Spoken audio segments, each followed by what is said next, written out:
I know quite a few people now who own a bullet who actually started their business using the bullet. My name is André, I'm from Germany. I'm the two-time German coffee roasting champion.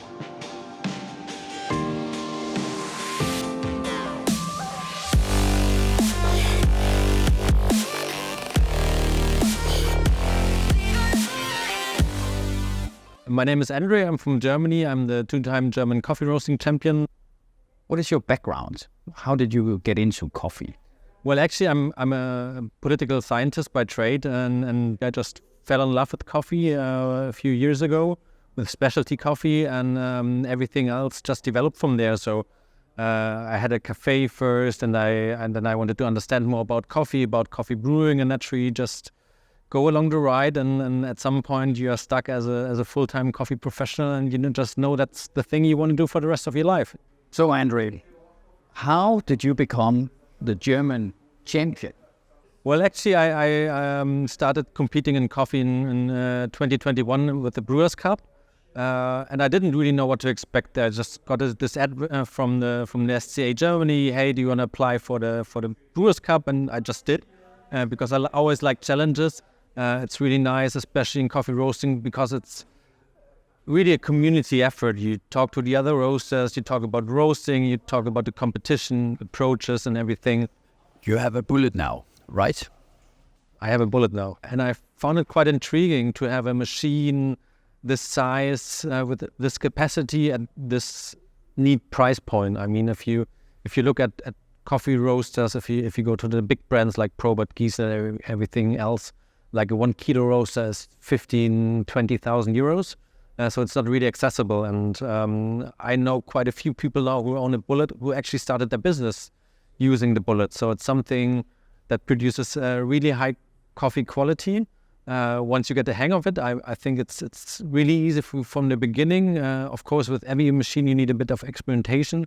But it's a really nice step for somebody who's either a home roaster and might develop an interest in becoming a professional roaster.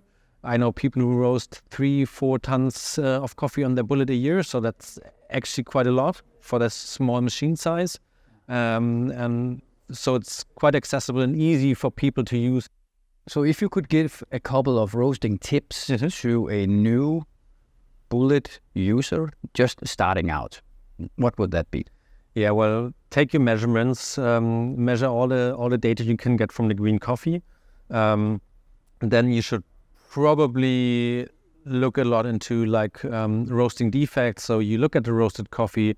Often when you have a hot drum too hot, you can see a little scorching marks, or you can see that the embryos where the coffee tree actually grows out of, that burns pretty quickly. So can check, is it burned at that region? We call that tipping. I always recommend is like biting into a coffee bean, looking at the inside when you roasted it. And for me personally, I think it should be even from the outside to the inside. So if it's a bit dark inside, that means you had too much energy in the beginning of the roast, or you developed for too long. And if it's a little light, that means you didn't use enough energy, or you developed it not long enough. So if it's too light, you just pick a higher energy setting. If it's too dark inside, just start a little lower energy setting, and then start from there. And the most important thing is cupping your coffee. Don't look at the shape of the curve. Is it a pretty shape?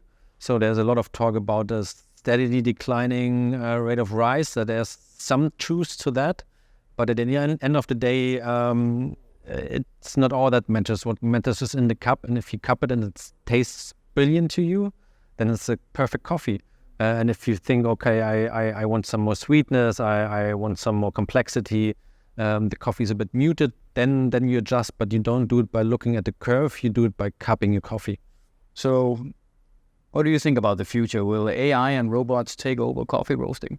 No, because at the end of the day, it's a sensory thing. And I think we are decades away from AI or machines actually replicating a sense of taste, because a taste is something really subjective. It's not generic. Everybody has a different taste. You can automate coffee roasting. You can automate your production. That's something really interesting, and that's coming along. But at the end of the day, when it comes to the final product and the taste of the product, it's always down to the person consuming the product. And I think coffee nowadays, it's a high-end luxury product.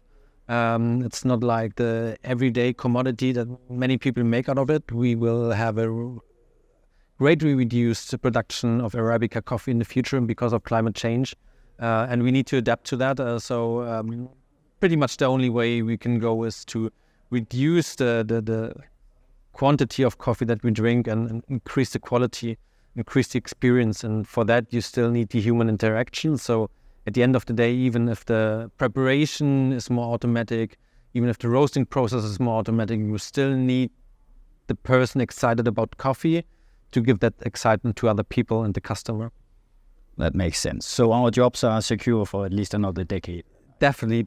You're probably better off than tax consultants and accountants.